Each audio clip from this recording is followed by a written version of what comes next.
Welcome to the Church of Mabus radio show. It's Friday night, 7:07 p.m. Central, 8:07 p.m. Eastern, and you're listening to United Public Radio. And we got Jay McNicholas here with us tonight. And let me plug this stuff, and then we're going to get to our guest, Dr. Turi. And let's see here. Ozark Mountain UFO Conference, April 8th through the 10th, 2022, best western end of the Ozarks.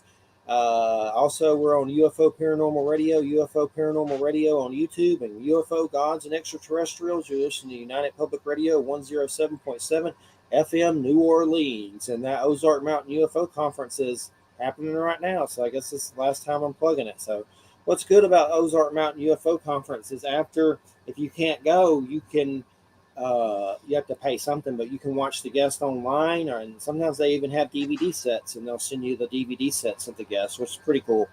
But one last thing before we get to the guest, Sean Penn's website for helping Ukraine and other humanitarian situations, coreresponse.org. That's CORERESPONSE.org, and that's the actor Sean Penn's group that is helping Ukraine right now. There was a good interview with him and Sean Hannity. If you didn't see it, I don't watch Fox News. Sometimes I'll put UFOs Fox News just to watch their hosts freak out about UFOs. But other than that, it's still a good interview because it was Sean Penn. That's the only reason I watched it. But anyway, coreresponse.org. Check it out. And Dr. Turi, how you doing? We got you here. Am I saying your name, Dr. Turi? You're saying just right. Thank you so very much for having me, my good friend Jeffrey. Good to go back with you. And hello, Jay. How are you doing? Good, thanks. How are you? I'm doing good. Very busy, like always, but doing good. Yes. And I know we've done some written interviews in the past. You've been on the show before. And now we got you back, and I want to get you on some more in the future. One of my big things with scheduling is I work with publicists, and sometimes I get lazy and just let the publicist do it for me. But now I'm getting more control, so I got more control. But the publicists do a good job. It's just sometimes you want to do your own thing, not just have a publicist do whatever they want from a book company, which they get good guests. But now I'm back in the reins after some good guests, so I'm not saying it's bad. I'm just saying I'll have more control on the schedule. So, Dr. Turi, great to have you here. It's always a pleasure. And I guess the big thing I want to talk about first that really has got my goat lately is I don't know James Gillian. I don't know him from Adam. I've never met him. That ranch seems pretty weird that you can go there and camp and see UFOs and weird stuff. I don't know what's going on there. If it's ET, maybe it is. I don't know. But I know he sends out a newsletter. And he said, Putin's taking out the trash in Ukraine. And I was like, who's this guy? Like, that's kind of a broad statement, things like that. And then we had Augie Nostone. I love him. He's a great dude, but he kind of made it seem like it was, there's just Nazis there and Putin's doing the right thing. So there's a lot of people that seem to, I don't know if they're just on the Trump side. A lot of them are. Some of them may not be. I don't know. But there's weird stuff with that Trump and QAnon and this weird thing, what I've seen in right-wing politics, that they're painting this picture of Putin like he's kind of like a hero and taking out the garbage. And it's nationalism and it's creepy. And I think, we have Nazis here. So do we deserve to have all our babies splattered on the curb because we have Nazis here? I'm not a Nazi. None of us are Nazis. So it's upsetting that people are thinking this whole place needs to be nuked just because there's some skinhead Nazis there. It don't make any sense. But when you see that coming out of the field so easily, and my co-host Wham said a lot of these people don't realize the horrors of war. Like, I've never been in a war, but I at least realize the horrors of war. So it's easy for them to say, or maybe they do and they just don't care. It's just confusing when you see stuff like that. So, what is your take on that? It's just crazy. Well, basically what's happening in all these people that tend to follow a flux of negativity are reptilians infected. As simple as that. And so is Putin in so many ways. The reptilians or this negative group of extraterrestrials can only survive with chaos, negativity, fear, death, drama, and you got plenty of that. Back in In August 2021 and back in August 2020, I wrote my Nostradamus Dragon forecast and I prepared the world for the tail of the dragon to go right on top of Russia. And in all my YouTube videos, I warn everybody for months. I used to say, I worry about Russia, I worry about Putin, not knowing during those days, 2 years ago, that I was actually forecasting what's happening right here, right now. So knowing that Russia is a Scorpio country, and Scorpio is the sign of death and drama, the reptilians are in charge of this country and are in charge of the leader. So reptilians infestation is not starting and finishing with Putin. It affects every single human being. This is why I refer as the reptilius effect. If I drink 2 or 3 beers or a bottle of scotch, I will be under the influence of the alcohol, which is a toy of the reptilians, like you could be smoking pot and getting an accident.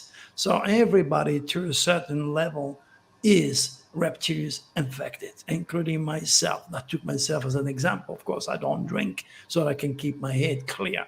But a majority of human beings walking the earth, I'd say 99.9% are reptilians infected and totally oblivious of it.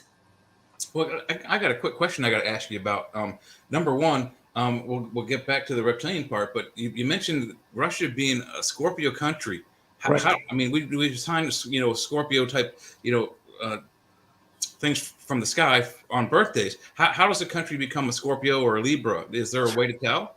It's based upon the date of incorporation, and then if you look, if you are logical, you could see that knowing Scorpio is a sign of death and drama, they have no feeling. The negative Scorpio represent the criminal element. The good Scorpio is the eagle that represent the FBI, the CIA, the police force, the doctor that is giving, saving, protecting life. While the negative Scorpio, not a criminal or the gang leader, is totally infected and will kill just for the sake of killing. And most importantly, that I have to mention, that's a good question, by the way, Putin was born with the tail of the dragon. 1952-53 was born. His tail of the dragon is in Leo. Leo was love, fame, children, life. The tail of the dragon in his chart is in Leo. So anything to do with love, life, including particularly children and teens, they are very unlucky under his jurisdictions. Because when you elect a president, you have to suffer his stars and his fate. But humanity is not yet prepared to digest, accept, or even assimilate the cosmic code. Yeah, and you also mentioned we're reptilian infected. In our brains, there are 3 different cortexes, one of them being reptilian. So we not only are affected, we're genetically linked, correct? Well, if you look at it, everything in life is double. You're symmetrical. You have 2 eyes, 2 arms, 2 sides of the brain. You have that reptilian brain and you have the draconis brain. That's the creative side. The draconis are a group of extraterrestrials that feed humans with the forces of light, the sun. Okay. And without the sun, there is no life. It's life's number one is the sun. So when you create a nice music, when you create a nice painting, when you create beautiful technology to get your heart going, if it stops, okay, now you are led by the draconis and you are on the light. Now the reptilians stimulate the mind of our scientists to create nukes, to create viruses, to create all sorts of negativity. So every single human being from all walks of life are under the jurisdictions of those extraterrestrials. But as I said earlier, they do not know. In fact, I have a movie on Amazon Prime where you can watch it on my website, drturi.com. It explains the good and the bad extraterrestrials that are cursing humanity or blessing humanity. And the good ones are Draconis? Is that what you said? The Draconis, that they are from the constellation of Draco. They are feeding the world with the sunlight, while the Draconis reside on Pluto, which is at the verge of our solar system. And Pluto is ruled by Scorpio. That's why they picked this planet, because it's the worst of the... you're talking about Pluto, the Lord of Hell. the lord of the underworld, the death. And you could see that Russia has a history of having fun, killing and destroying everything. So if you use logic, it's undeniable that this country is a Scorpio country. And 2 years ago, when I saw the dragon moving in Scorpio, I said, oh my gosh, it's going to be right on top of Russia. And there goes the results. So when it comes to these reptilians, are they the fallen ones from the Bible, like Satan? And then is there Christ consciousness? That would be kind of the sun and Draconis. Is that same kind of religious polarities? Well, there are I don't know how many names that classify extraterrestrials, but I'm objective in my line of work. There is the good one and there is the bad one, and you can classify them as whatever belief system you have. So if they are the falling angel, using the biblical terms, then obviously they are the reptilians because they are falling, they are against Christ, they are the anti-Christ type of energy. Antichrist energy. Yeah, okay. Christ is all about love and light and forgiveness and beauty and creativity. I mean, you're talking about the Son of God, so it cannot be negative. And then Jesus was brought to this world by the Draconis. I mean, you probably heard in the Bible of 3 wise men following the stars. Those 3 wise men were astrologers. The Magi, they were very, very connected with the divine. So they knew that a very specific set of stars were going to be taking place in December in the Middle East. So they had to have a human being born under those stars, because this human being would be a Sagittarius, a prophet, somebody totally out of the normal. And the next thing you know, it goes Jesus popping out of the Virgin Mary, but the Virgin Mary had no sex, and that is called artificial insemination. It goes Jesus born under a phenomenal, fantastic set of stars, and he became the leader of the new age, the age of Pisces 2,000 years ago. When was Jesus actually born, in your knowledge? Because he wasn't really born the day of Christmas. He's not a Capricorn, is he? You know, you have to remember that during those days, only the clergy had access to pen and paper, access to education. So they wrote the Dead Sea Scrolls, which is the oldest relics we can get. And those scrolls are loaded with astrological relics and UFOs.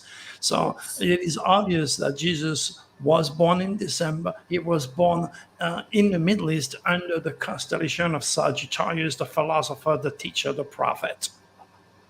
Is that the same as mine, sort of? Mine's the day after. Yes, that's why you were. Wow. Yes, your head of the dragon is in Sagittarius. You were born in 74, if I recall. And then Sagittarius is a representation of the man, the bull, the horse, of the harrow. Okay, the Indian, all your past life related to the Mayan, the Incas, the Sumerian, where you were building all these relics, all this pyramid, and one of these building was facing specific constellations. So you have an inner knowledge of astrology within the core of your soul. Your dragon said is Sagittarius, the teacher, the philosopher. Well, what does it mean? I mean, a lot of people say he was born in a different time. What do we have to know that? But what you just said, that the clergy and everything. I mean, I know a lot of people said, "Oh, he was born in the spring." I don't know when he was born. I trust you. Current scholars, if I may, guys, the current scholars suspect that the Jesus figure or the character, and then he may even have a different name when he was born. As I think Ezekiel is one of them, but they think he was born somewhere between 4 and 7. BCE, and somewhere in the spring, June, July, or August. Well, basically, you have to rely to what the paperwork said. I'm using my logic. All I know is that Nostradamus 500 years ago didn't have a watch or a computer. He's still the best astrologers of all time. And I can only go through my own intuition, through my own wisdom. We have been going through the age of Pisces last 2,000 years. It's undeniable because Pisces is ruled by Neptune, the lord of the seas. The seas cover 3/4 of the world, and in the process, the reptilians have created over 875 different religions that have killed more human beings than all the disease, wars, and viruses combined together. That's the energy of Christ, and we are moving into the Christ. People think the Antichrist is Hitler, it's Putin, pretend it's a human being. No, the Antichrist is a generation of people. I'm one of those. I'm quoted the Antichrist in some ways. I am not, but to the eye of a Christian, I am an Antichrist because I practice the stars. So it's a movement. And incidentally, if you watch when you watch my movie on astrology or UFOs, you are going to see pictures of all the popes being taught astrology by the Vatican Council. You're going to see pictures of the Pope being enthroned under the sign of Leo. So astrology was very, very strong. The entire Vatican is loaded with dragons and astrology. Just Google Dr. Turi, Pope Francis. You're going to see those pictures. And they were given to me by my good friend, God bless his soul, my Jordan. He's passed a few days ago. Jordan Maxwell. Yes.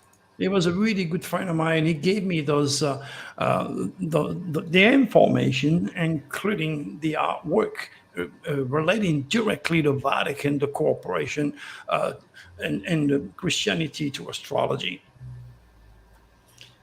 Yeah, one thing I want to say is December 25th is also Mithras. That was a pretty, there's some weird stuff going on that day and a lot of, different from Rome, and different situations. I was looking at Mithras now because I know I had heard of the term, but the cult of Mithras and Jupiter and Rome, and like either way, that day some kind of powerful being seems to be born. Something went down. All right, exactly. And then again, the same old story. You have to keep in mind that Jesus, the prophet himself, was set by his Father in the heaven, by his stars to become who he was. It could have been you, could have been me, being picked up by the extraterrestrials and then be assimilated into the Virgin Mary. Okay, and there is so much information, especially when it comes to Jesus. Jesus, when he wanted to introduce humanity to our Father in the heaven, he didn't have the Bible in mind. The Bible came 300 or 400 years after his death. The Bible was edited, created, and promoted by the politically oriented churches who didn't want you to know Jesus' initial cosmic ministry, which he was teaching the essence of the 12 apostles. He was teaching anything that is related to the 12 months of the year, the 12 hours of the day, the 12 scenes, the 12 jury, the 12 tribes of Israel, the 12 signs of the zodiac, and the 12 houses. So it's all about astrology from the get-go. But this has been confined, cast aside, or ridiculed because the church doesn't want you to know. Knowledge is power, ignorance is evil. Meantime, as I said earlier, every single pope were enthroned under the sign of Leo, and every single pope were taught astrology. But that you don't know. And wasn't also Jesus' teaching have something to do with going to a more matriarchal society rather than patriarchal? Well, you have to realize 2,000 years ago, people were not exactly educated, let's say sharp, okay? So they needed to have rules. They needed to have organization. And all these tribes had to be connected in one force. You can fight.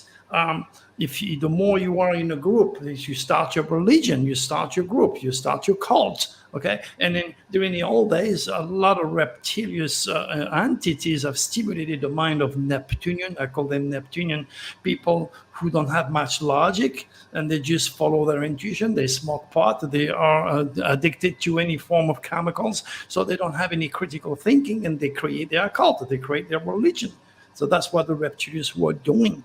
And then in the middle of the big soup of 875 different religions, and you have the core, you have Jesus' cosmic ministry. That is the first teaching, which is astrology. But again, now you're going against the rules. You're going against what you've been taught. The world of Pisces, it's very hard to go against swimming like a salmon towards your birthplace, which is as a child of the universe, where you came from, close to God. It's easy to follow the current and that following what mom and dad and grandpa and grandma or your Sunday school taught you.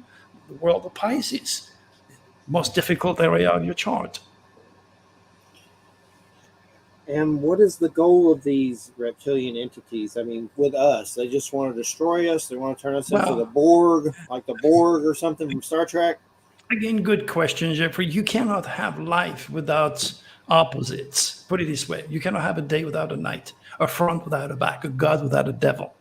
Now, the forces of light and the forces of darkness have been fighting each other since the get-go. Okay, and the idea is to keep it in balance. You cannot have the evil overriding the good.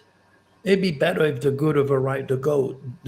But again, life would be not possible without opposites. And that is the big dilemma. It's either you sign up for the devil, for darkness, for fear, for negativity, for the reptilians, or you go towards the other side, integrity, love, education, intelligence, the draconis. It's a choice inside of you. Which area are you going to support? What are you going to do?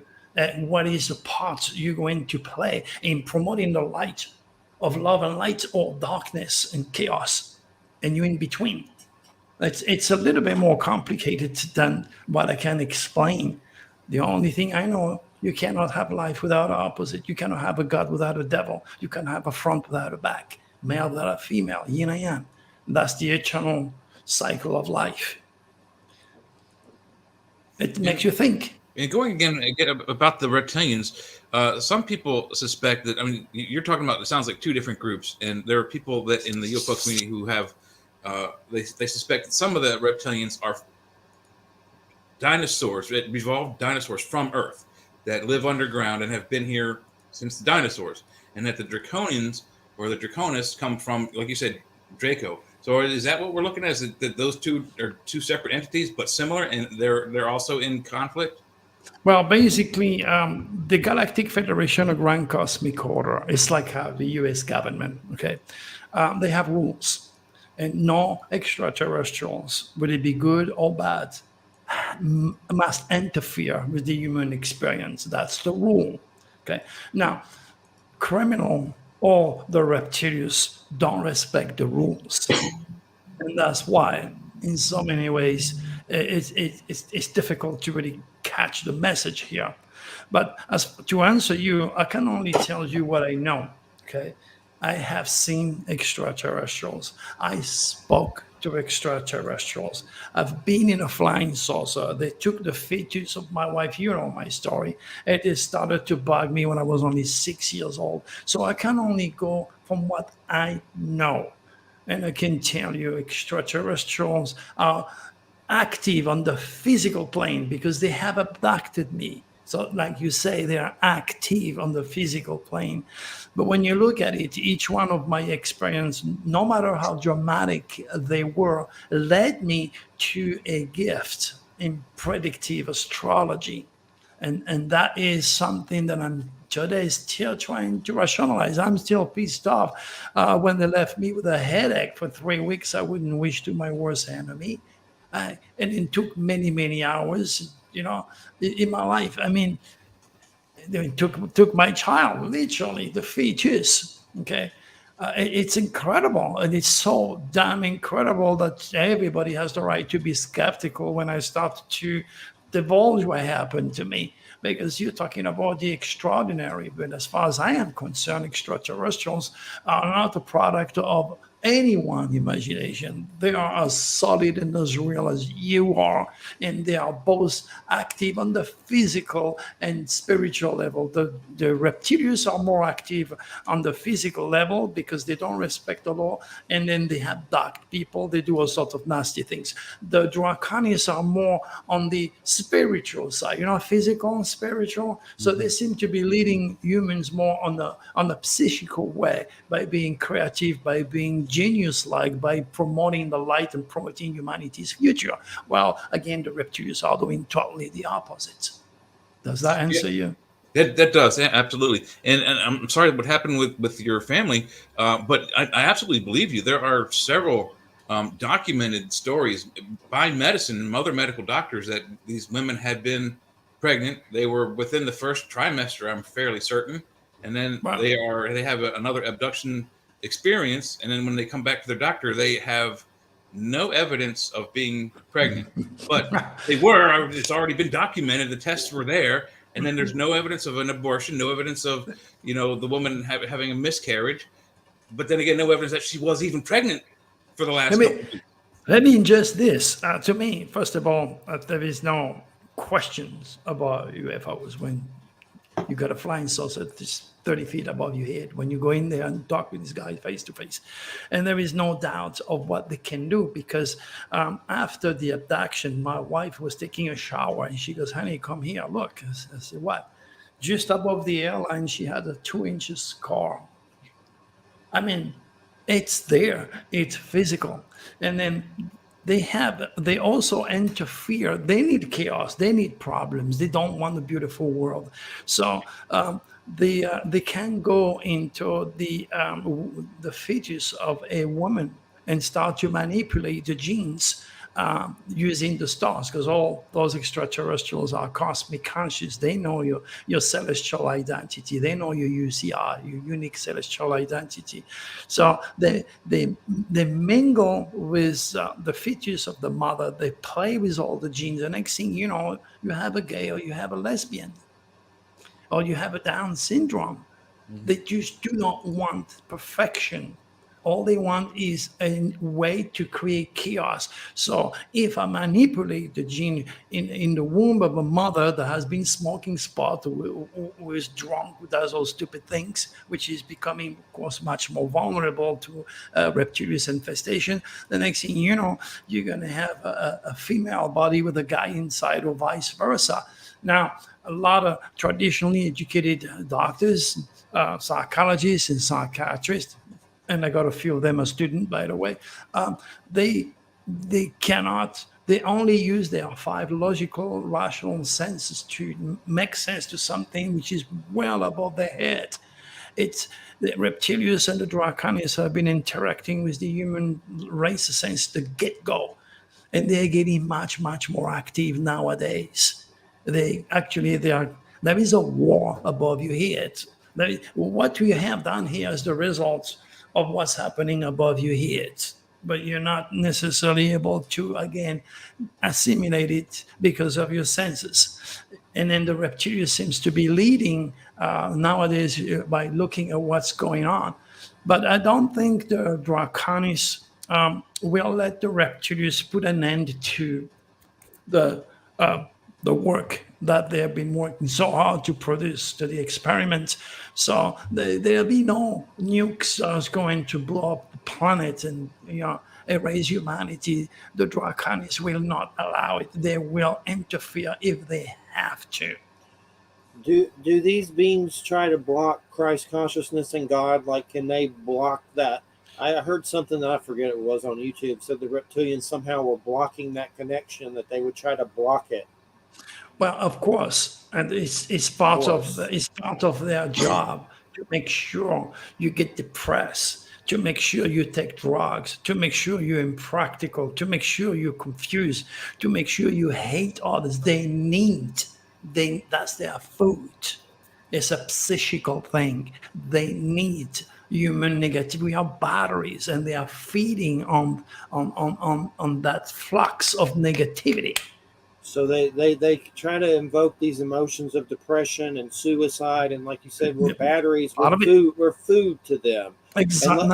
And when psychical food. No, they're not going to go and eat you. No, they don't eat you. They're just the energy. They use your psyche, your electricity, put it this way, to the people who might have a bit of a problem when understanding such a high level of conversation. What do you say you said they inspire suicide? What is the process of that if they actually get you to commit suicide? I mean, basically, they're going to use their goodies, drugs, legal or illegal drugs. If you already, that's going to imbalance the chemical of your brain. So they're going to make it easy for them to invade you. Okay, and then they might also come through your dream states. They have horrific nightmare. Once they have infested you, the chance of escaping the reptilians are literally zero. And then if you have a lifestyle of a rich and famous, you're going to take pills, to be on stage the next day, and you're going to take pills to go to bed the next day. So you're going to become very, very vulnerable. Your brain chemical are going to be so imbalanced that you're going to start to nurture negativity at a higher order, to the point where if you don't get a machine gun and kill everybody around you because you hate the world, then you're going to kill yourself.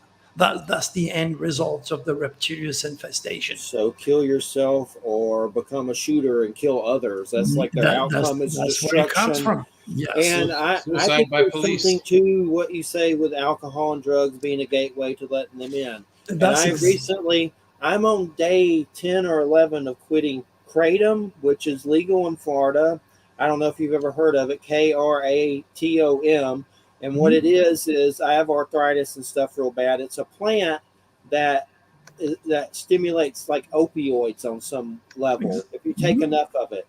Well, I had taken it for years because of arthritis and stuff. I'm on day 10 of quitting it, and it really sucks quitting it. Like it felt like absolutely. I mean, I think go ahead. The reptilians are creating all sorts of nasty things: snakes, scorpion, venomous vipers, and spiders. They're creating all sorts of negative things to destroy life, and their potential of creation is as good as the draconis. There is no limit. Now, the big difference between a bird of love with all the colors singing a beautiful song and a freaking bat who can give you a disease. You see, so both of these creation are stimulated by the forces of evil and the forces of light, and both have the right to live. And you're in the middle of all that. And then the difference between us and animals is that the part of God in us is much stronger. We can apply our will to recognize what's right and what's wrong. You have a choice. Am I going to work for the light, or am I going to work for evil? And there are people that are totally incapable to be positive. They're going to see you. They're going to find something wrong about you. They're going to dissect you, find out every single thing that you do or say is wrong. And they will enjoy and even wishing to, like in my case, to die because I am against their gods. I practice astrology. Are supposed to end up in the stake. They have this mentality. They are totally reptilian infected. The level of infestation varies, but there is no one of us which is able to avoid the reptilians during the next hour. You're going to have some negative thought. It's part of the human experience. But when you become aware of such energy, okay, that now you can fight. You can use the same psychical energy to battle those entities. No, I don't want to be negative. I don't have to be jealous of somebody. Like once I remember, I parked my Corvette in front of a bar without the top on it. When I came out, somebody spit on the windshield and throw a lighted cigarette on my leather seat. I mean, how can you attract a Corvette if you spit on it and throw a cigarette? But these people are infected. They don't understand. The reason why I attract the Corvette is because I have high hopes. I understand the force of the superconscious in time and space. In fact, my new movie is all about the superconscious. You can watch it on my website, drturi.com. Give you an idea how important it is to control your thought, because your future is nothing else but the reincarnation of your thought. And you cannot let the reptilians mess them up. So how do you kick their ass? Well, you're doing it on your own way. Reminds me of They Live. You ever see John Carpenter's They Live with the glasses and Roddy Piper? They put it on and all that. Yeah. I have to chew bubble gum and kick ass, and I'm all out of bubble gum. There'll be situation in time where you won't be able to beat the reptilians. For example, part of the human experience is that in the eternal battle between emotion and logic, emotion will always win and you will always lose. In the case of Will Smith, for example, he was born with the moon in Scorpio. So the draconis are right there on his moon, and the moon regulates the emotional response to human. You could see, first of all, and secondly, he's a Libra. So as a Libra, they like to smoke. Yeah, it's just the way it is through the stars. So he was very vulnerable. He could not resist the reptilians who took over his body, his mind, and his soul, and he went out there and smacked the hell out of the other guy on national TV. I'm Team Chris Rock. But what I'm trying to say is, Yeah, it wasn't that bad of a joke, I thought, but no. But now you can see a full example of a human being that was under the jurisdiction of the reptilian effect. Somebody that was probably high already. Okay, he probably smoked pot or something, and he was calm, but he went there and his emotion took over, and the reptilians ruined his life. And it's pretty much like 10 years banned from the Oscars, and exactly. It wasn't worth it. You know? Look at Bruce Willis. Bruce Willis is a Pisces, the most addictive sign of the zodiac. Bruce Willis being kicked out of so many bars is insane.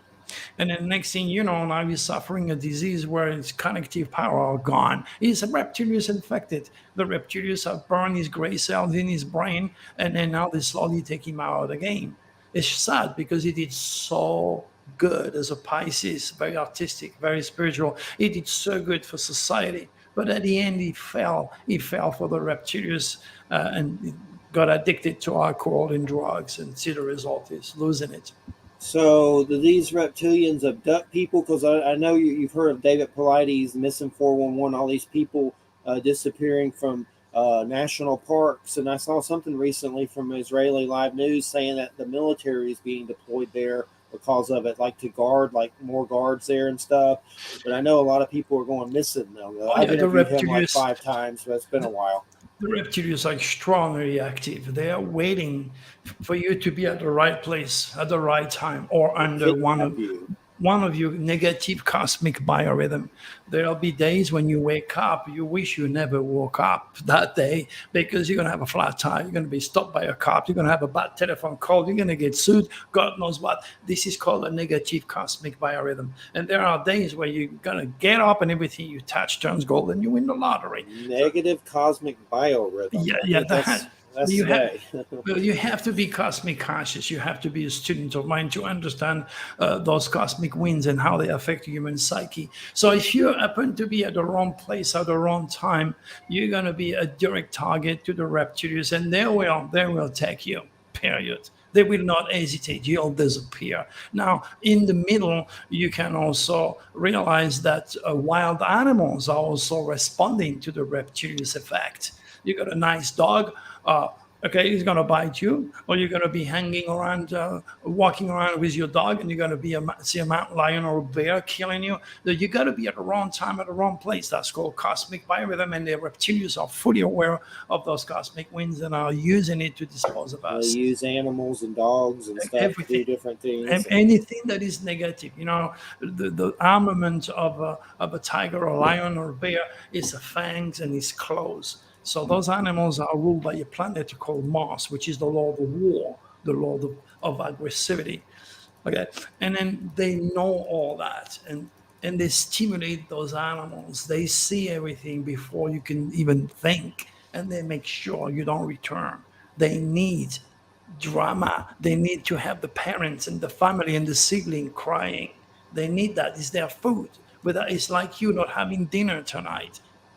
It's a vampire. It's a psychical vampire that led into the darkness. It's such a powerful force that has been with us since forever. But slowly but surely, as we're moving into the world of Aquarius, we're going to be able to reconnect with our space brothers, understand the good guys out there, okay, and start to work with them. Then one day we'll go on Mars. But now with the technology we have today, never ever will you ever set foot on Mars. So I know Musk is wasting his time and his money, but hey, he has to, like the scientific matrix and the religious matrix have to survive. And so they need to entertain you, and they need to make money and run information and manipulations.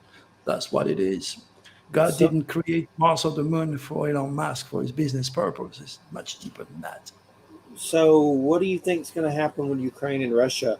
It seems like eventually Russia's probably going to drop a bomb on Kyiv or whatever. I know they just moved away from it, but just waiting for them to drop a bomb, right? Well, I mean, pretty much. Well, if they do that, first of all, you need to understand that Putin is the biggest coward on the planet. He's a Leo tail. No, he's not only a bully, he's a coward. He's born with the tail of the dragon in Leo. Leo, tail of the dragon, kills children and kills life. And he's afraid of dying. Okay, so for him to use the bomb, he has much more than you to lose. Okay, so he wants that you be sure of that. From the stars, he wants. And the proof of that, look, when he talked to our French president, he was like 15 miles away on that big, huge table. Anytime he talked to his people, he's miles away. He's afraid of dying. That is a normal concept in astrology when you're born with the tail in Leo to have a subconscious fear of death and disease. And then because of that, he's manipulating. He's manipulating the UE. He's manipulating the entire world and the United States. Okay? But at the same time, you have to remember he's under the effect of the reptilians. Okay? So God knows how far he could go. But through his stars, he will not. And mostly because the Draconians will not allow it. We already... Well, I agree with you on that. I think not only, in my experience, all bullies are cowards. They don't stand up to force. No. And the thing with Putin is he wants everyone to be afraid that he will drop the bomb, but he knows that will be his demise. As soon as he drops a nuclear weapon, or even if he goes to chemical, chemical weapons. Yeah, the NATO charter, he knows that. You're right. Yeah, You're right. The NATO charter, we would have to jump in there. Yeah, and he does not want the whole world coming after him. NATO should already been there from the first day. I agree. Yeah, that's their big mistake. Okay, so basically, when the dragon moves out of Russia, that will be in August 2023. You will not recognize Russia. The death of Russia is going to come from the inside. The children, the new generation, are enemy number one of this man. That's why thousands of people already have left Russia. And that's why he controls the information. Everybody is being manipulated. But the young generation have access to YouTube, or they have access to different type of information, and they get to know what the hell's going on. And they stand up to him. Of course, they end up, 15,000 of them are in jail already. But you cannot put the entire Russian community in jail. So the demise of Russia, I say around July, August 2023, this will be done. And then this country will not be the same. And he will be gone, either of a heart attack or being destroyed or burned or killed by the kids. Now, you ask me, I tell you, through the stars. So are you saying exactly that Russia will be dissolved as a country by August 2023? His regime. And they're already his regime. Okay. Yeah, his regime. Okay, and he has the tail of the dragon in Leo, which means all this put a stress on his heart. People who have the tail of the dragon in Leo, on the medical aspect of my work, Leo was love and light, it was the heart. So if you have the tail in there, you're going to have a heart attack. It's just part of the rules on the medical aspect. And you have to remember the father of medicine said you cannot call yourself a physician or a doctor if you never study astrology. I mean, you're talking about the father of medicine.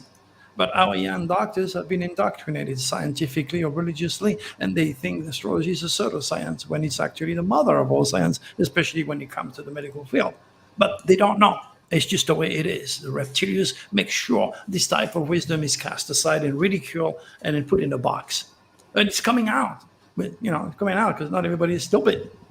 And you, as a messengers of the gods, Jeffrey, including you, Jays, you're definitely doing your part in bringing that light and being an opening to the Draconians to reach more people through my work.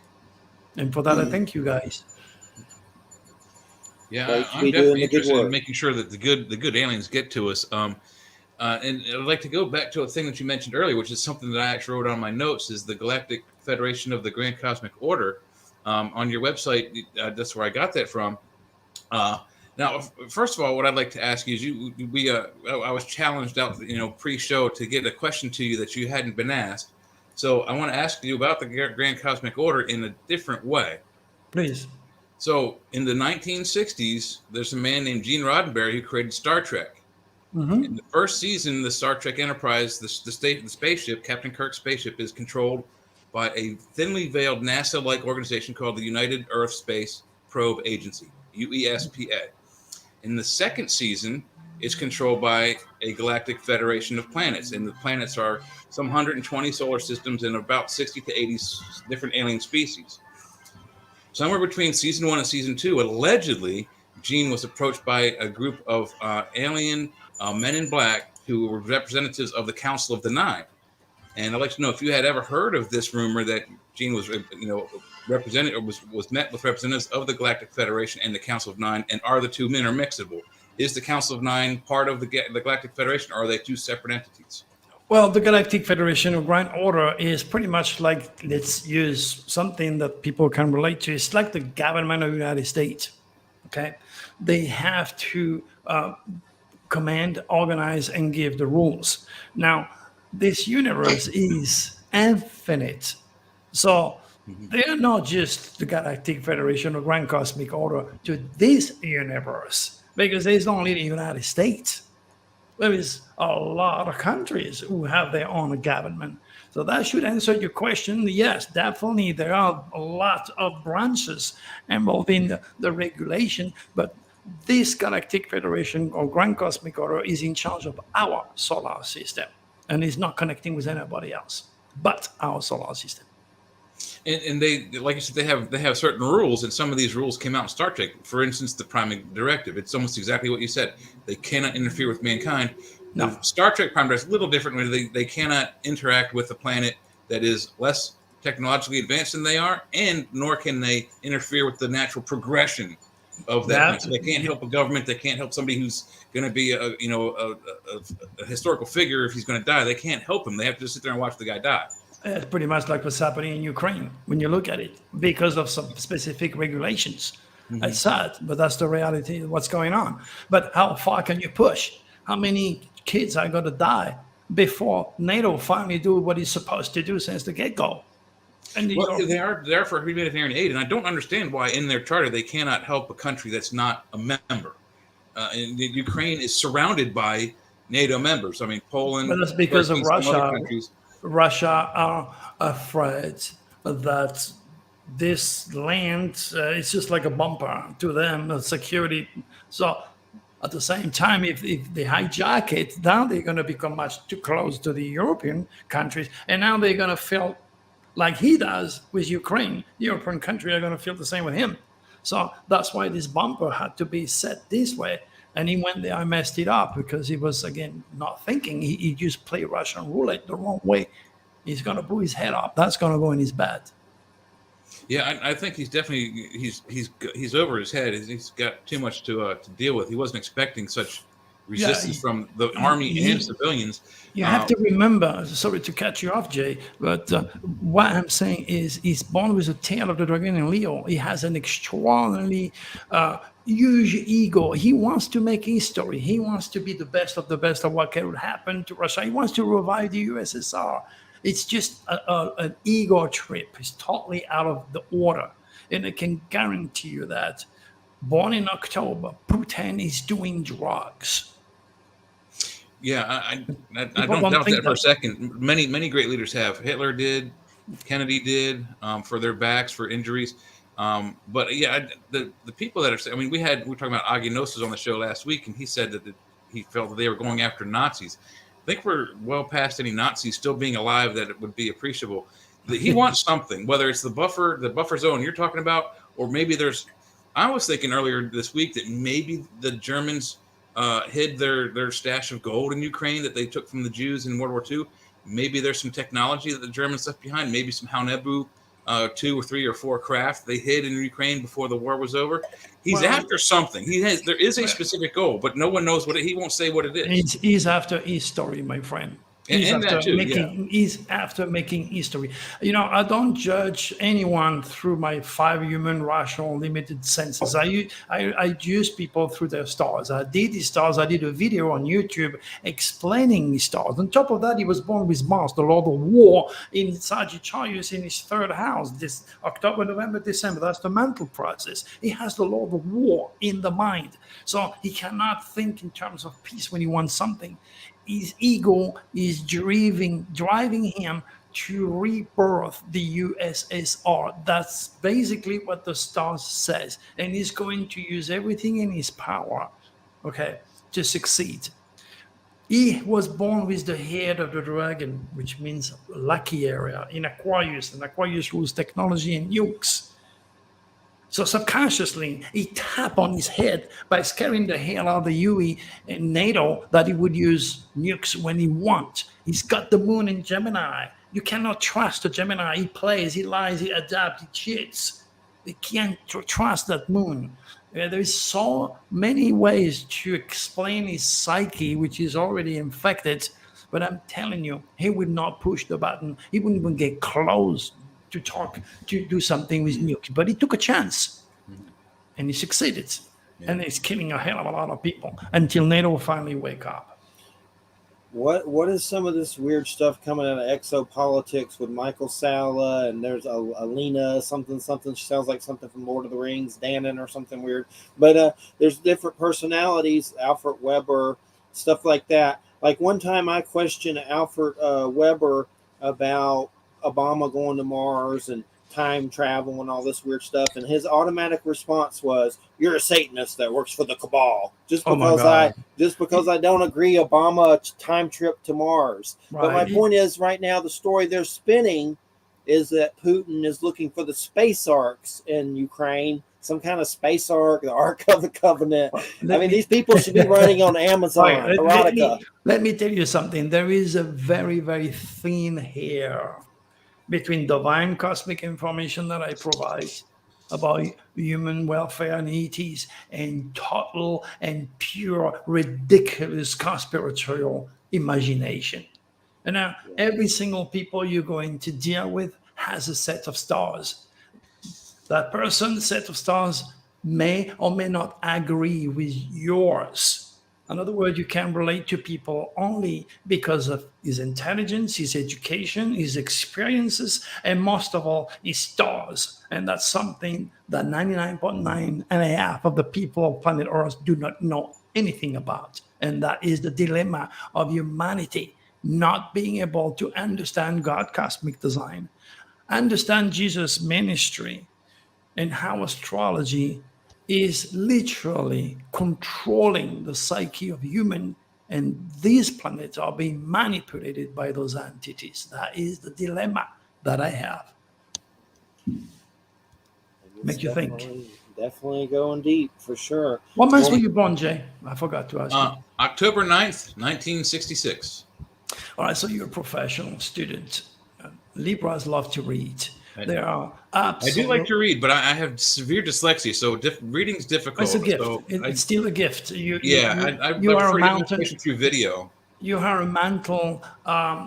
You are at a library. You're a walking library of information. You constantly gather information.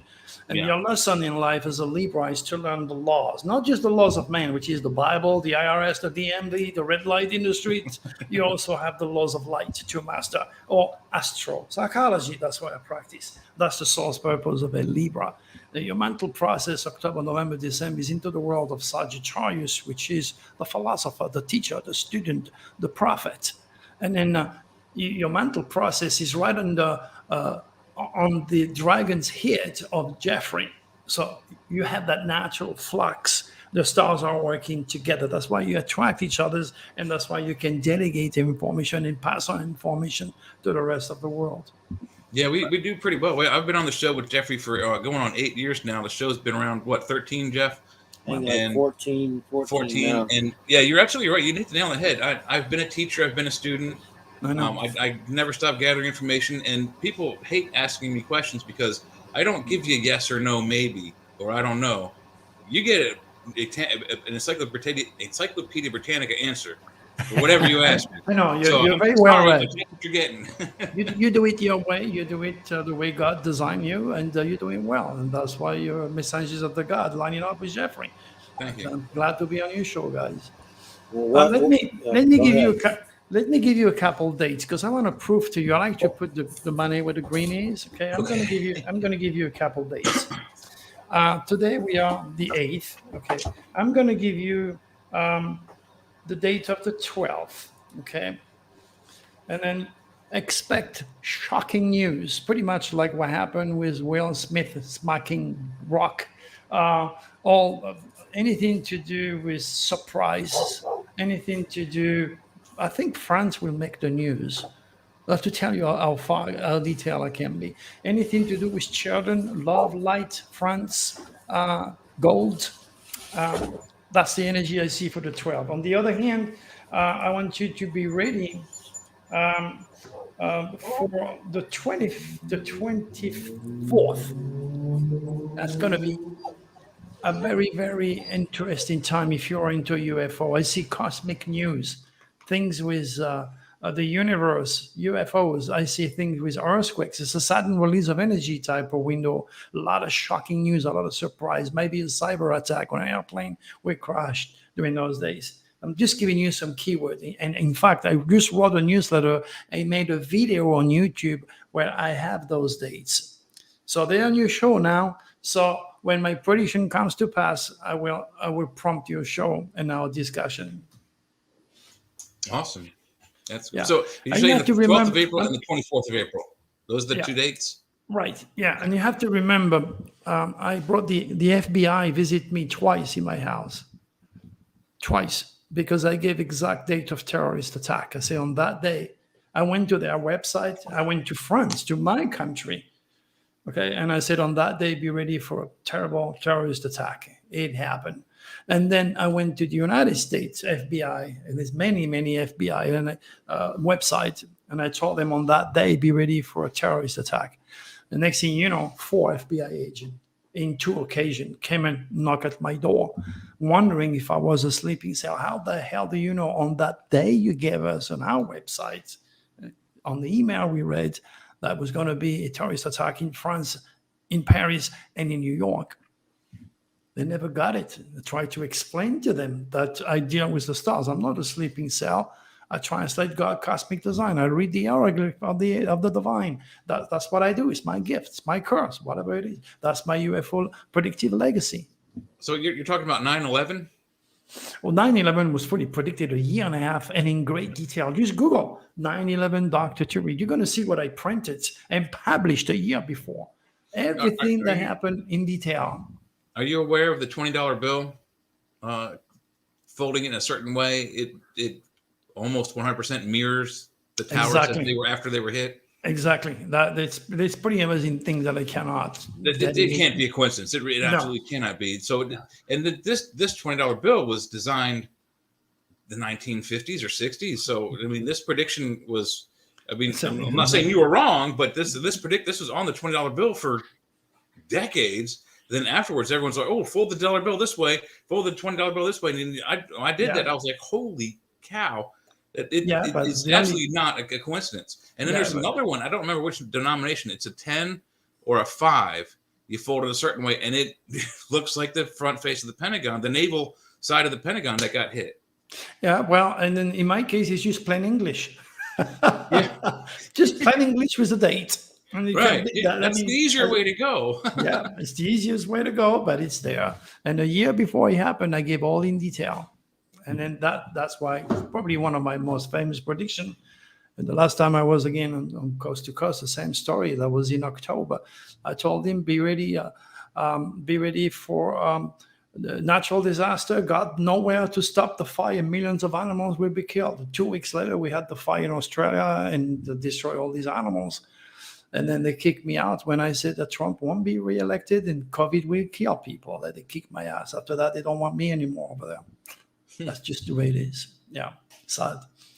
But they've been helping me all my life. I wouldn't be Dr. Turi without Coast to Coast. So I have to have respect for Tom and for George for what they did to me over the years. But the way they treated me last time I was on the show was bad. It's just the way it is. It's conflict of interest. It might be that the radio station is very political and it's very conservative. And it goes me saying Trump won't be elected. And when all these guys said he will be reelected. And I was right. But anyway.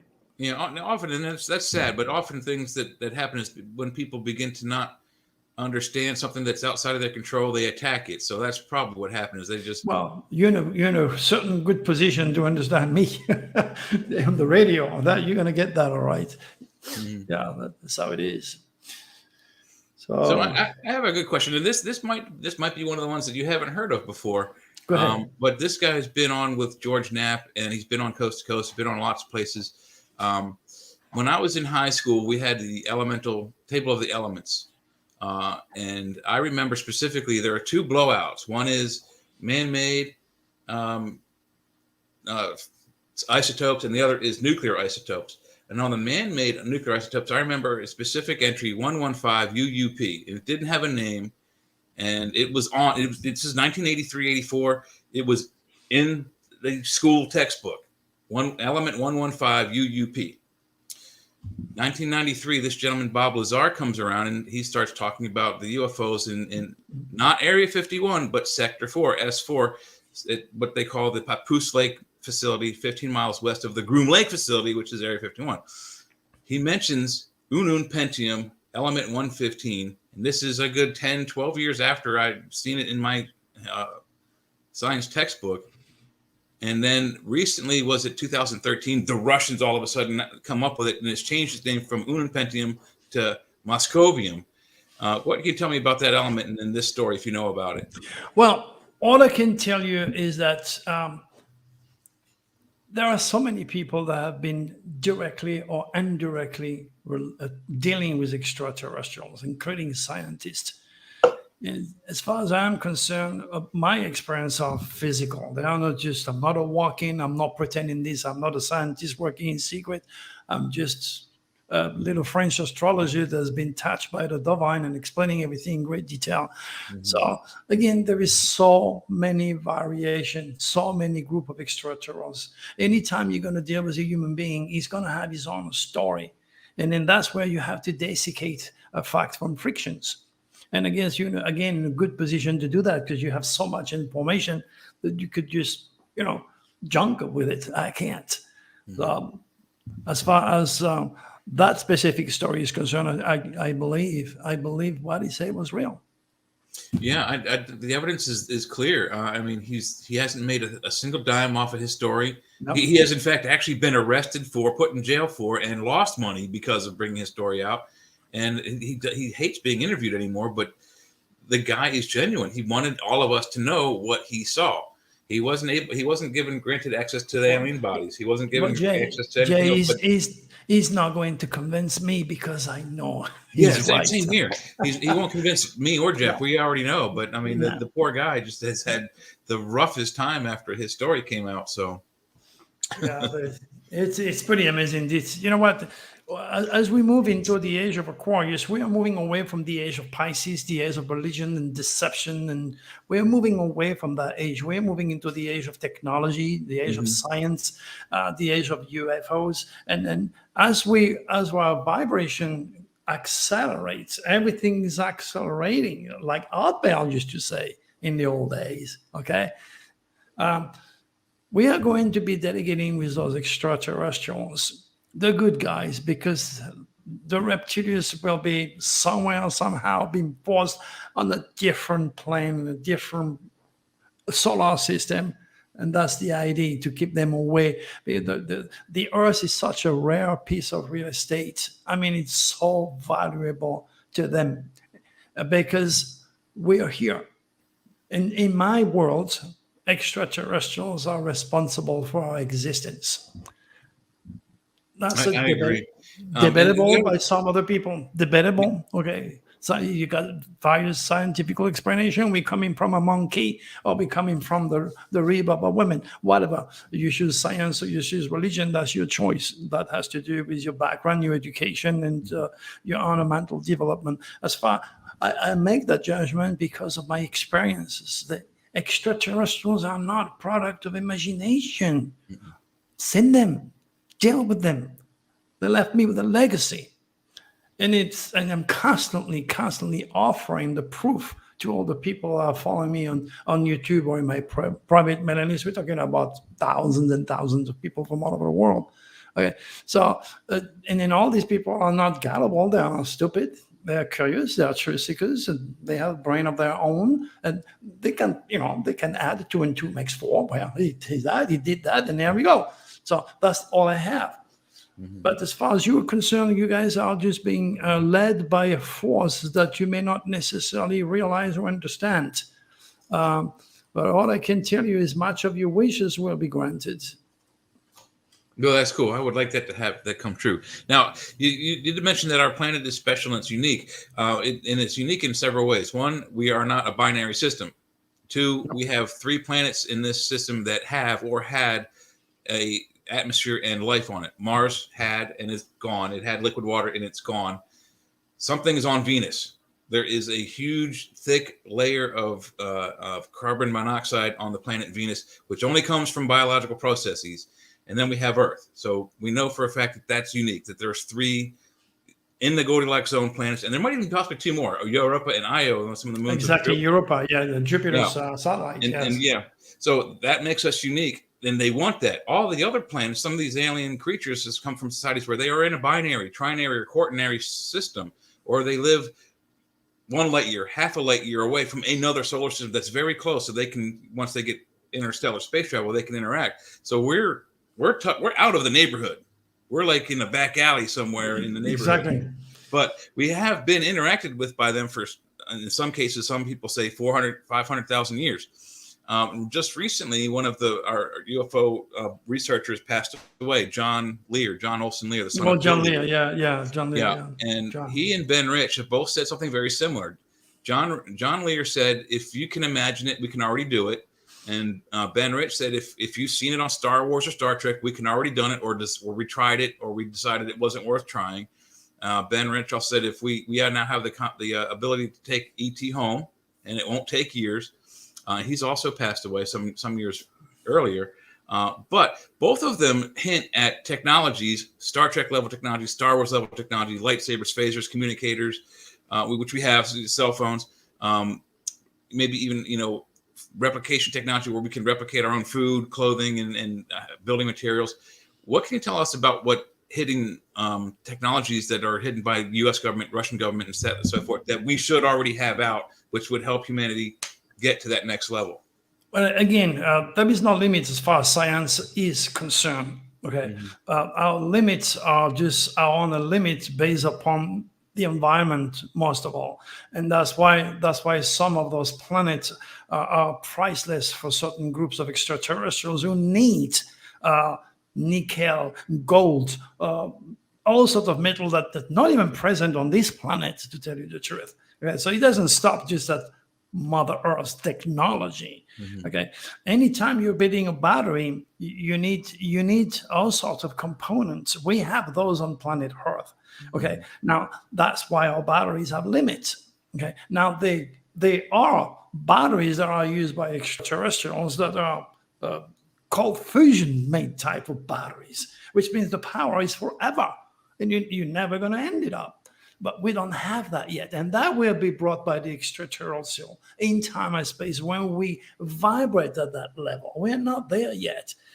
We didn't even scratch the surface of the wonder of the technological advancement that we can use to benefit humanity. That's not going to be accessible to us until we become a little bit more intelligent and start to be peaceful and productive and educated and sensitive. That ain't going to happen while the reptilians are here, because they don't want us to succeed. It's pretty much like the Russian trying to annex Ukraine because it does not fit their own purpose. It's deeper, much, much deeper. I'm trying to give you some logical information that can be assimilated by your normal brain. But we are talking about discovery, scientific marvel that is unthinkable for the time being because we don't have the mental process to assimilate it. But yeah, I agree that there are some technologies we just can't fathom. But we've been helped. Someone's been helping us along. We haven't progressed naturally. Look at go back to 1800s, 1890s. We have steam power. 1904 we have flight. 1944, we have jet power and fighters in the air. 1945, we have nuclear devices. Come up to now, we have cell phones, we have battery cars, we have all this great stuff that did just that short 100-year span. 100 years or so. In the age of Aquarius, humanity has made more discovery in 50 years than 2,000 years spent in the age of Pisces. Pisces is all about belief, religion, deception. There's no progress. Now, a new cosmic wind, a Uranic cosmic wind, the Uranus or Aquarius rose geniuses, the technology, the future, humankind, humanitarianism. You're talking about an energy that is so damn progressive, it's insane, and it's so fast. So that's why we made so much progress. And it's all stimulated by the Draconis. Your brain is your brain. There is no difference between your brain, my brain, the one of Einstein or a killer.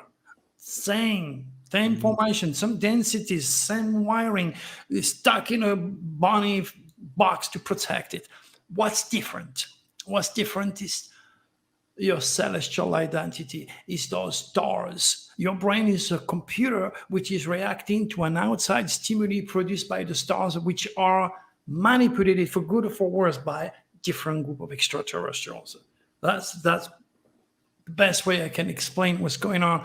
And then once we manage to be more productive, then the extraterrestrial will find us with their presence. And they come here, and then we're going to go on Mars. But with the today's technology, you're never going to go on Mars. Not yet. Yeah, not yet. We're already there, though. We're already there. If you electronically, with robots. That's not exactly the same. Yeah. No, it's not the same. But there are some people in the UFO community who say that the Russians actually were able to send from World War II, by the way, were able to send a Haonebu 4 and a Haonebu 3 spacecraft from Earth to Mars, and those men were lost, and somewhere on Mars we can find that. Do you believe that at all? Well, when it comes to Scorpio, I see Russia as a Scorpio. You're talking about the most secretive sign of the zodiac. You're talking about one of the most deadly and powerful, calculated energy of the zodiac. And every one of us has that Scorpio energy. I'm a Scorpio when I teach and when I investigate. You're a Scorpio in your financial endeavors when it comes to money, investment, corporate endeavors. That's the beauty of Libras. They become Scorpio in the second house of money. Any one of us has that Plutonic, Scorpionic energy in one of the houses that regulates the human experience. It's a world that it's a shame that people are putting so much energy into the physical manifesto, and the world is completely imbalanced when it comes to the spiritual manifesto. If we could bring that back together, we could make such a progress, mostly in understanding each other instead of cursing and trying to kill each other because our Mercury is in square or is in opposition. Then would be more easy to delegate with each other once we understand our celestial identity. But they don't teach that in our college and school university just yet. I'm well ahead of time as far as the human conception is concerned. I'm a pioneer of the mind in my own right. That's why I have psychiatrists and psychologists who told me I've learned more with you in your crash course in Sedona in a week time than 7 years in my accredited college. You're talking about facts. Okay, it's a big difference between education, intelligence, and a gift. Okay, there is so much more. The idea is to keep an open mind, dig into someone else who has something different to present you with, and try to get out of your own box. Because I have learned that you learn more when you listen than when you talk. And sometimes you have the gift of the gab, like I do, and you also have the ability to listen and learn, and then you're very progressive. I can say that in your case, guys. Yeah, that is very true. Now, we also talked about just before the show, crystals. And you mentioned crystals that you can use for money, for love, aliens, and health. And how do you recharge them? So what crystals can you use for those different things that people covet? And then when you discharge it, how do you fix it? How do you get it back to working again? Well, let's talk about you. For example, being born in October, you carry a hell of a lot of past life with the Mayan, the Incas, the Sumerian, and the Atlantids, and that's why history is one of your fascination. Okay, that's true. I know your stars. Believe me. So you during your past life with the Indians, you never wore shoes. That's why you could have problem on your feet, flat feet. I also problems on the feet. Okay, so. If you cannot connect with Mother Earth, you are going to degenerate. So as a Libra, like every one of us, at the same time, you regenerate from the magnetic field of the Earth. But You spend your time on carpet, on wood floor, on your tile. You're not connecting with Mother Earth. So the wild Indian in you is desperate. Okay, so you need to go out, walk barefoot, hug a big tree, hug a horse, a cat, or a dog, because they don't wear shoes. So they regenerate faster than you. There is all the way to regenerate. You regenerate when you touch plants because they enter the ground. If your plant dies, or your cat or your dog hit your plants, because he's not connecting again with Mother Earth. So you get crystals, rocks. Okay, rocks, the product of Mother Earth. You bring your crystal, the bigger the better, but sometimes they don't have to be too big. You can have a small one that helps you, but like a battery, it will degenerate. Okay, so you got to put it outside in the sun. Better if you put it when the moon is waxing. You don't put it when the moon is waning, because the reptilians might put their energy in it, positive and negative. The farmers don't plant when they feel like. They watch the cycle of the moon. Farmers almanac. It goes the same with recharging a crystal. So you put it outside. Hopefully, if you're looking for love, you put it when the moon is in Leo or in the sun. Love and light, that's energy, that's power. We charge real fast. And you got to be aware of the various cosmic energy. Every single planet is rising every certain hours. The moon changes sign every 2 or 3 days. You have to be aware of the mechanical universe, of the universe, universal mechanics, to actually recharge your talisman properly. And when I make a talisman, of course, I don't make a talisman because I say I'm going to make a talisman. I have to wait until the moon is waxing. I have to wait until she makes a good aspect to your dragon's head. If you're looking for love, I have to pick a Venus rising. If you're looking for money, I have to look for a Taurus, Venus energy. If you're looking to write a book and you need mental dexterity, then I'm going to look for a strong Mercury, the messengers of the god. If you're looking for learning and teaching, I'm going to look for a Jupiterian energy. So it's an art. So every single thing that you buy is a talisman. If you buy a car, for example, you decide to go buy a car. Let's say you buy this car after the full moon. When the moon is in Scorpio, well, good luck to you. You're going to be on a highway. If you're lucky, you're going to break your leg. If you're unlucky, you're going to die. There is no accident. Only cosmic circumstances are at work that science and religion, for that matter, have forgotten. And it's worthwhile to investigate. It's worthwhile to teach our children, not just the physical aspects of life and science. You got to match it up with the spirit. And that's why the children commit suicide, because it's okay to teach them geography, algebra, science, history, and the art, but who is there to tell them who they are at the spiritual level? They have no grounding. What the hell am I doing in this world? They have to swallow 2,000 years of information in a few months, a few years, that bypass their aptitude to delegate and assimilate so much information that they're disconnected with nature. They go crazy. Now, there is, in my case, I'm an ADD. Or ADHD. I was born with a very extraordinarily powerful Mercury conjuncting Jupiter. It's very difficult for me to stay 2 minutes without fidgeting. I have to get rid of this surplus, tremendous physical and mental energy that I was blessed with. And that's why, as a kid, I was amusing the class. I could not sit 5 minutes. I could not listen to my teacher. But that was an order by God. God didn't want me to learn and regurgitate the books, because the books, so the codification of thought, does not mean it's the truth, because it's printed and because it's accepted as a general discipline. Okay, it doesn't mean it's true. So God made me in a way that I had to go and learn with my hands through experiences, and that led me to becoming Dr. Turi. So that's related to everything else. If you want to look for extraterrestrials, first of all, do not bring your car. Okay? A car is metal. Metal is controlled by Mars. Mars is red to represent aggressivity, to represent war, to represent Germany. Okay? And blood. The ancient carved the ram, and you see them fighting each other. And that's why the German accent is very army-like. And the best steel in the world is to be found in the mountains of Bavaria. Okay, so don't take your car.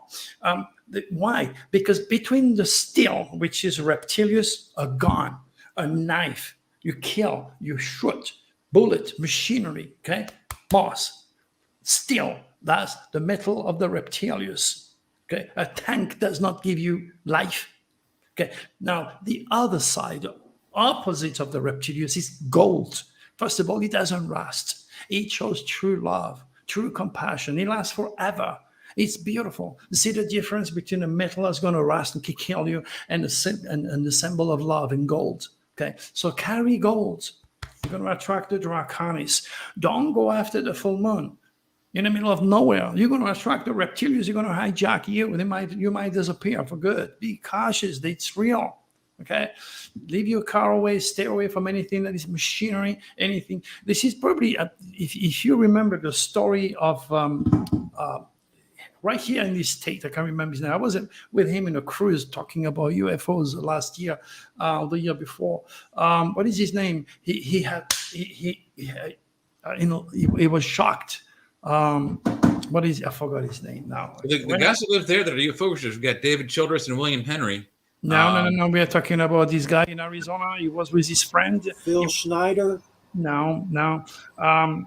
It's well known in the ufology world. It's a young guy.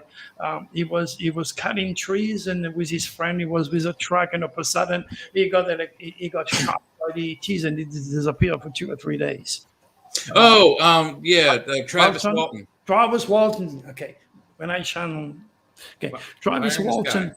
Travis Walton was with his friend. He was in a truck, and in Arizona, you carry gun, you carry knife, and you carry tools to cut the trees. So everything wrong was there for him to attract the reptilians. And he was born at 80 stars. He was born with the moon in Aquarius, so he has the energy to attract extraterrestrial, especially with his friend, because Aquarius rules 11,000 wishes and friends. So he was electrocuted. Instead of staying far away and safe, he's an Aries. He's born in May, but he's an Aries. He went under the flying saucer. He was not invited, okay? And the reptilians saw that. And it took 3 or 4 days for the Draconis to put him back together and drop him somewhere. It's not the reptilians killed him. He actually died. He was electrocuted that night. Oh, wow. Yes, in the middle of nowhere with so much metal. It's like lightning. It attracts the reptilians. It's electricity. If you have gold, it won't work the same way. It's actually protecting you. Wow. So let me ask you this. I have a talisman here that I wear. It's silver, and it's got some Celtic symbols on it because I'm Irish and Italian. Mm-hmm. So on the one side, it's got, I don't know if you'll be able to see that. This is the Celtic triple knot. Yep, I can see that. On the obverse. And then the reverse is the snakes of St. Patrick, which indicates the 4 corners of the world and wisdom. Exactly. And wisdom, I can't remember what the triple knot represents, but what does silver do? Was it this? The most important. Does it attract something bad? Yeah, it's going to help you to cook to get into real estate.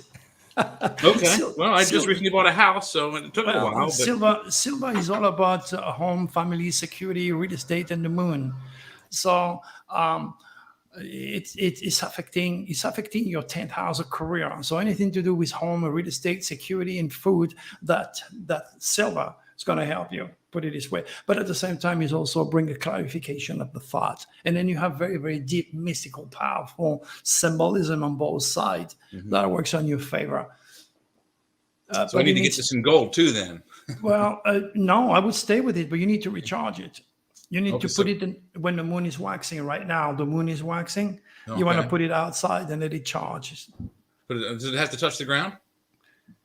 Well, it doesn't matter if you put it in the ground. It'd be good if you put it in the ground, as long as you get the moon ray. Silver is the moon. That's why we said the silver moon. It can only be charged with the moon. So, and now the moon is waxing, so there is no negative energy at all. And so you could charge it. You put it there for a few hours. You leave it all night. You put it in. You wear it the next day. It's charged. It's going to go for 2 or 3 weeks. Okay, awesome. All right, I'm going to do that and see if it works. No, he does work. You'll find out. Okay. I believe you. So, what else can you tell me about Capricorn, December 26th? Well, you were born in the constellation of Sagittarius with your sun sign in Capricorn. And Capricorn is the head of the goat. In Christian theology, it is the symbol chosen to represent the devil, to represent Satan. Capricorn is a goat. a goat who has a fish tail, and it's a goat to climb the mountain. And Capricorn rules the rich, the snobs, the Illuminati, organization, engineering. It rules the government. And then the goat represents the top of the mountain, or the politician or the president. He's at the top, and he doesn't want to let go of power. So we could take as an example either Trump or Putin. Again, don't throw the baby with the water. Here I'm an astrologer. I'm not into politics. So okay. So that's the president who doesn't want to let go of power, and he's going to become the devil. He doesn't want to lose the power. He's going to kill. He's going to lie. He's going to abuse. He's going to send others to die in order to stay on top of the mountain. That's why Capricorn is the head of the goat. The structure, the Illuminati, the corporation, the power, the rich, the snob. England is a Capricorn country. And the Queen of England has the tail of the dragon in Capricorn. It is the longest living sign. That's why she doesn't die. Hitler was born with the tail of the dragon in Capricorn. That's why it was called and calculated. And it says Arbeit, which means work. Capricorn is all about building a pyramid of success. And he's never succeed early in life. Okay, he succeed later in life.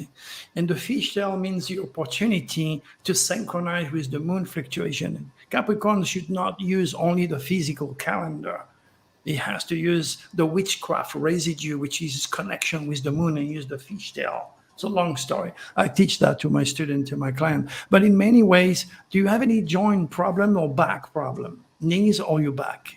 What would you say? I have a back injury. No. I'm talking to Jeff for now. For Capricorn, because I know I've heard things about knees and stuff. Sometimes I've had arthritis a lot, not really any knee trouble, but sometimes some back stuff, but nothing that serious. Okay, but definitely arthritis and stuff. Yeah, maybe some posture situations. Yeah, well, Capricorn rules the joints and the skeleton. So you're going to have problem with the joints, especially if you live in a cold, snowy environment. The goat likes the mountain and the cold. He likes to climb. But if you have a problem, it'll be on your stomach. Don't eat when you're upset. You could burn the lining of your stomach when you eat when you're upset. That's the weakest area of your chart.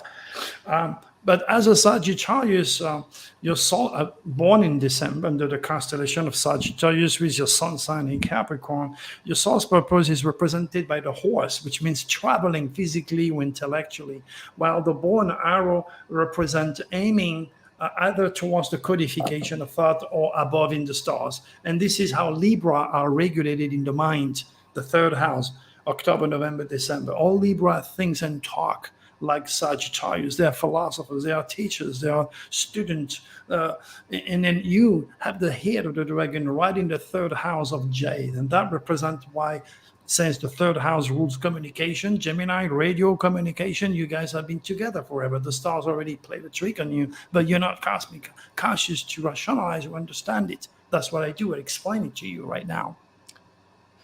And as far as you're concerned, Jay, are you afraid of water? Are you okay with water?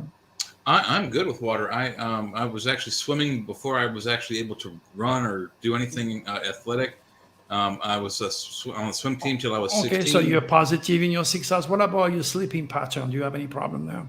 Yeah, I do. Sometimes I don't sleep too good. I'll sleep a few hours, wake up, and then go back to bed. Your mental process is too fast. You need to shut it down. Yeah.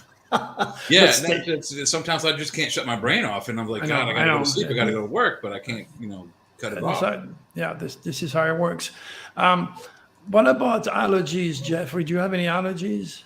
No, none I could think of. Okay, good. What about you? Did you ever broke an arm or a finger? I've never broke any bones or anything. You never been stopped by the cops driving too fast? No. All right, so I'm looking at your tail of the dragon. It's all positive. The only negativity is maybe with your siblings, brothers and sisters. You might have a problem there. I don't want to go into the detail. I can see I have your chart in front of me, so I can see that. There's some truth there for sure. I know. Tail of the dragon in Gemini sometimes means your aptitude of communication is so good, but you could behave like a bull in the china shop sometimes. Being too honest and too direct, and people don't like to hear the truth. And then each time you lose a friend or family member, you're messing up your wishes. You got to be cautious. Too honest and too direct is not good. People don't like the truth. I've learned They that do. over the Honestly, years. no. Yeah. I've learned that the hard way. You don't gamble, do you, Jay? Not officially. I've done it a few times in Arizona and in Reno, but I brought money that was only going to be for gambling. If I lost it, no big deal, but nothing more. Sometimes it's a little bit of a problem with those born in October. They like to gamble, and sometimes it gets out of control. And not only I this, keep it under control. And I don't even bet against. Like if I don't bet you like your football team's going to win or my football team's going to win, I'll bet me against you. If you and I play pool, I'll bet you I'll beat you. And if I lose money to you, so what? That's no gambling. That's more of a challenge. And, your lesson is to learn the laws and respect the laws and teach the laws. That's why a lot of people born in October, they're psychologists, they are cops, they are attorneys, they're very, very smart people. In fact, I have my two sisters have two daughters, okay, and both of them are doctors, and both of them were born in October. So you never tell a child born in October to open a book. They are very educated in so many ways. That could make them also a snob as far as science education is concerned. I mean, you're talking of Neil deGrasse. He's a Libra, so it's all about science and nothing else. But anyway, but you face the world as an Aries. That could make you very, very aggressive. I have a lot of friends born in October. They are bouncers, they are fighters, and they're not afraid. They're very, very physical. They're not afraid to stand. You face the world as an Aries with a set of horns. Okay. Yeah, I don't welcome conflict, but I have taken martial arts. I have a wall of weapons over here. I've got nunchaku that I used to teach. When I said I was a teacher, I used to teach nunchaku at a martial arts school. So I'm not incapable of defending myself, but I'd rather not. If I have to, the last resort. Exactly. I've got guns, I've got swords, I've got nunchaku. I have many ways to defend myself. That's the beauty of Libra. All you want is balance and harmony, but you're very sensitive. A little bit of wind, and then you turn out as an Aries, and you have horns, and then you're not afraid of fighting. Bruce Lee. Yeah, he taught me how to use nunchaku, actually. Exactly. So there is information on each sign of the zodiac that is well past of what traditional psychiatry can offer their patients. And that's why I'm very successful, because people who come and see me, when they're done after 1 hour with me on Zoom, they're completely regenerated. I talk about the good and the bad, their fate, the laws that apply to them in great detail. And then the reward is there, constantly in demand. I do one person, next thing I know, I'll do the entire family, because these people realize what I can do. And many of them already have tried traditional science to fix their problem. It didn't work. So last resort, Dr. Turi should be coming first. But hey, that's how it is. That's how it works. Yeah, it's often, and I think this is a worldwide problem with humans, is they don't fix the problem. They recognize it, but they don't fix the problem until it's too late. Oh, that's basically the laws. We're on hell. You're not going to go to hell. This is it. And we don't learn by reading books. Suddenly enough, that's why it hurts emotionally, physically. Anything wrong that you do, you're going to pay the price. It's called karma. And this is how humans learn. They're not smart enough to learn the other way. Yeah, it sounds like the old phrase, stupid hurts, but it'll teach you. Talk about me.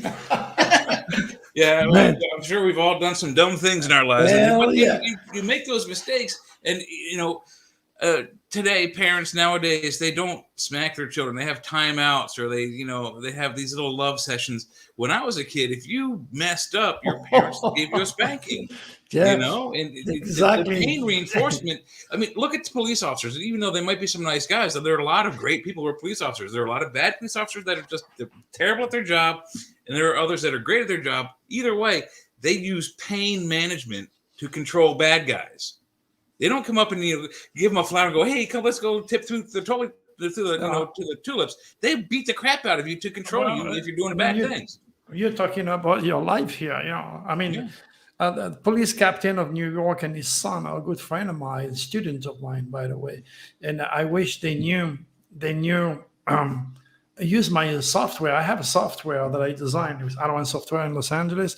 Any cop and the trooper, they have the technology, and the first thing they're gonna get is the driving license. Right there, you have the date of birth. So any cop can enter that information and being trained in getting the reflex to know if they are dealing with a plutonic soul, which means a soul that is so infected that will not hesitate to kill him. So that is the red light. And then you have the normal law-abiding guy like you and I, like us, who could be stopped by the cops. Yes, officer. Thank you, officer. Bye-bye. Okay, that's a big difference. And suddenly enough, the cops are learning the hard way, and many of them don't come back home. Okay, and it's sad because the police administration should really, if you save one life, I said so, it's worth to try. Yeah, and I'm offering my services to the cops for free because I got so many cops, and you should read the letters that I get from their family members and how sad they are sometimes when they die. And this can be avoided. Knowledge is power, ignorance is evil. And sad enough, the most critical and important gift that I have that can benefit the police, making sure that a brave police officer, a brave guys, the civil servant return home to their family, is not being used. It's sad. There's nothing I can do because, as I said, the U.S. Department of Education or the police or the scientific community, they're not going to dig into my work because they think I'm a cuckoo. They don't know better, so they judge me. They assume he's a psychic, he's a cuckoo, doesn't know what he's talking about, UFOs, astrology, and then they're missing the big gift. That's sad, but that's how it is. Only those who vibrate at your cosmic speed will come into your life. It's only when the student is ready that the teacher will appear. That's basically what I have learned. That's why I don't push anymore. I don't push, and since I behave this way, not trying hard, man, it's popping left and right. I just do what I do best. Do my YouTube video, write my newsletter, make my prediction, educate people when they have a question. And then God is blessing me. I'm emotionally, financially, and spiritually very, very stable, very secure. That's an excellent point. Not pushing. I've used that in my life, and I've told other people, like friends of mine, like younger people, like how do I find love? How do I find the girl I want? And I tell them the simple thing: stop looking. Exactly. Stop look. Don't look. It'll come to you. Well, yeah, there is some woman who asked me, Dr. Turi, how do I get pregnant? Well, that's a different story. Most of those ladies are vegetarian. Okay, they have a very, very strong Virgo in their chart, and then they are health fanatic. Literally, they're anti-vaxxers. They stuff themselves with green. I tell these people, you're not born with flat teeth and 3 stomachs to regurgitate on grass all night long. You're not a cow. You're not a tiger either, born with fangs and claws to eat only steak. You're a human being. So if you don't keep your balance, you're going to get cold. You're going to become repellent. You're going to have a problem getting pregnant. So I said, change your diet. A glass of wine a day will keep the doctor away, okay?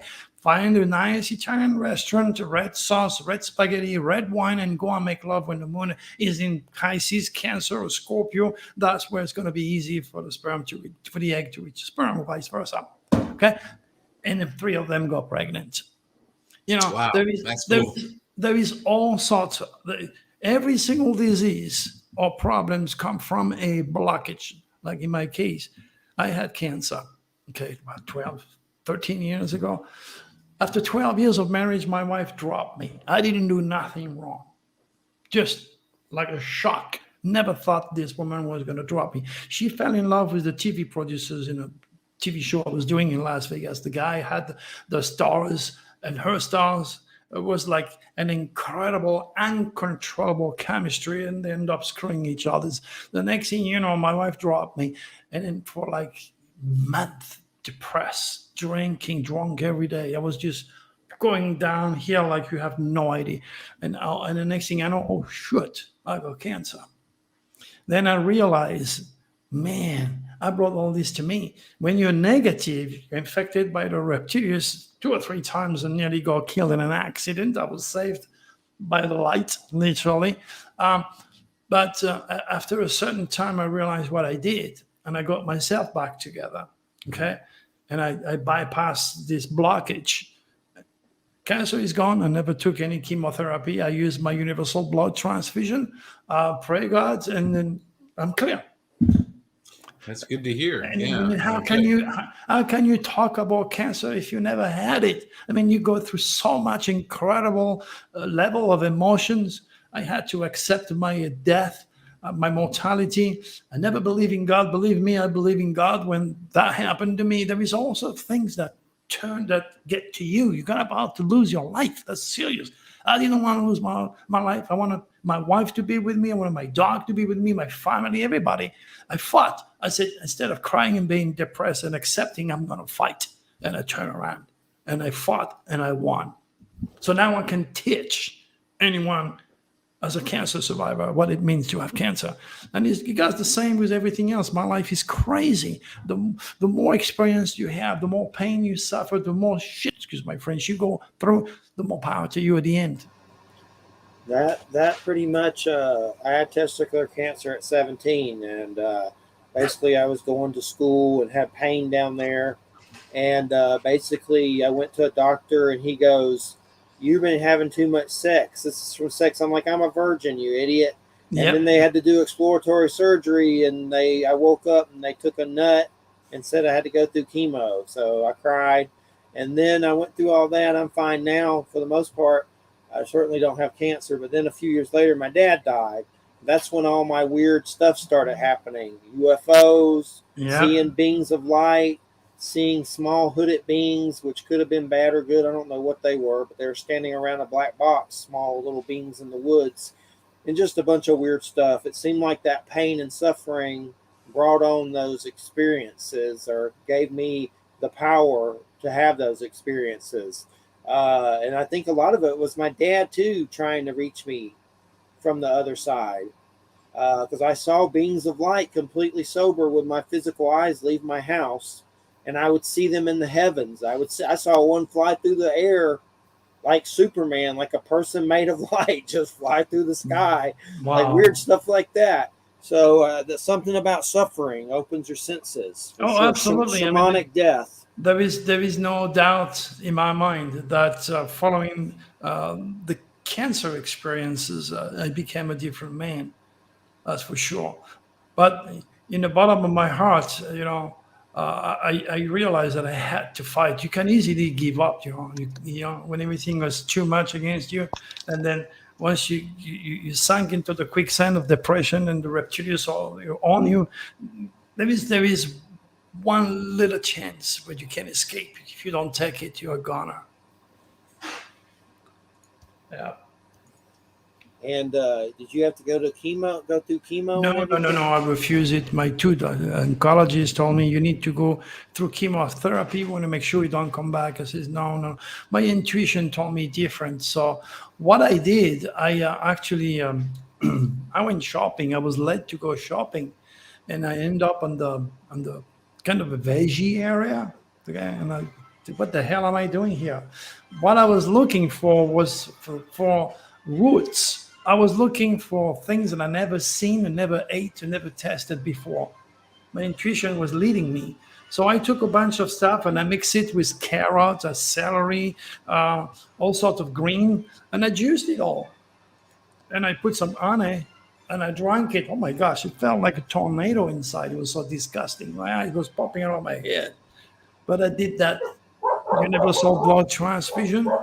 I mean, you're gonna juice a dozen of carrots, and then you're gonna have this juice in a glass, right? And that's the concentration of the nutrient that your body needs to fight any form of infection or fungus. And then I just drank all these roots, all that stuff. I did it for weeks at a time, and then gone, completely gone. Very cool. So you juiced. I've heard good things about juicing, but what were some of the roots? Is there some in particular ones you could tell us about? Nope. I just was led to anything that I have never seen and never tested before. That was the answer. Okay. My body was lacking nutrients that first of all attracted the cancer, because I was drinking and I was doing all sorts of stupid things instead of being healthy. So my body needed a boost. and of natural ingredients, and just stuff myself with it. And then that's it. That's terrible, don't get me wrong. But I just completely cleanse my entire atomic structure, my bloodstream, my liver, my spleen, everything was cleaned. And the cancer is gone. Cancer has no room in an over-oxygenated, very rich body. It has no room there. It can't survive. I mean, it's like having a lot of light, into a bat. Same old story, the good and bad. Well, I'm glad you're still kicking. I'm glad I'm still kicking. I'm glad Jay's still kicking. I'm glad Joe Montano, JoJo, who owns the network, is still out there. Joe Montano is still out there. Yeah. Yes. I'm 72 now. I'm 72, and it's what? Yeah. No. I would have guessed in your early 60s, late 50s. I'm 55. I was born February 26, 1950. Wow. Yeah. Well, it's been great having you on. We got like 3 minutes. What's some websites? You want to give some website plugs or something you'd like to get people to get to you? Well, again, if you are into the superconscious in time and space, and you should be, you will realize that your future is nothing else than the reincarnation of your thoughts. So you need to pay attention to this. Your future is nothing else than the reincarnation of your thoughts. So if you said, "Oh, I want to win the lottery," you sign a good energy, but you're going to say, "But nobody wins." Now you put water on the fire. So the movie that I have in the superconscious will teach you on some of my own example, and some are really painful, how you can handle the magic. In magic, one of the keys to realize that you were made in the image of God. There's no difference between two images. So you are God and goddesses in training on this dense physical world. Again, learning that the future is nothing else than the reincarnation of the thought. So knowing all about the superconscious creative force is a must if you want to succeed. Now, if you are into UFOs, go and check the good and the bad one, and don't feed the bad one. It's going to be difficult to do. It's going to take you a while to understand the Reptilian effect or the Draconis effect. Just make the right choice. You can do it as long as you have the information. You into astrology? Hey, I did the chart of the TV producer who did the show. These movies, they're doing very well, and they are for free, and they are on my website because that's what I do. And if you need my services, again, you can't talk. You just cannot talk. Why? Because I have more answers than you have questions. Okay, which means we're going to discuss everything about you from A to Z. Nothing will not be discussed. You can only talk as long as you want once the channeling is over, because I'm preparing you for the second part when I dedicate and clean your superconscious. So the way I work is you got to record everything, because it's so much information that's going to be pouring at you. You won't be able to digest. I don't want you to dissect or investigate anything. I just want you to sponge it all in, and then do the work after, once you download that very long movie of me talking about you. I'm going to send you 3-4 years ahead of you, go and get you before you were born, talk about your health, your money, your career, God knows what, and how your natal dragon is going to help you, curse you, and that is if you don't remove the black moon. And I know how to do that, and I'll do all that for you. So go to drturi.com, and then we go from there. Until then, Jeffrey, my good friend, thanks so much for having me, for being a fantastic platform. Jay, man, you're a blessing to the humanity with such a wisdom out there. I had a really, really good time dedicating you guys tonight. Thank you, Dr. Turi. Have a good weekend. Thank you so much. Have a good night. Take care. Take care. All right, everybody. Bye-bye. Good night, everyone. Have a good weekend.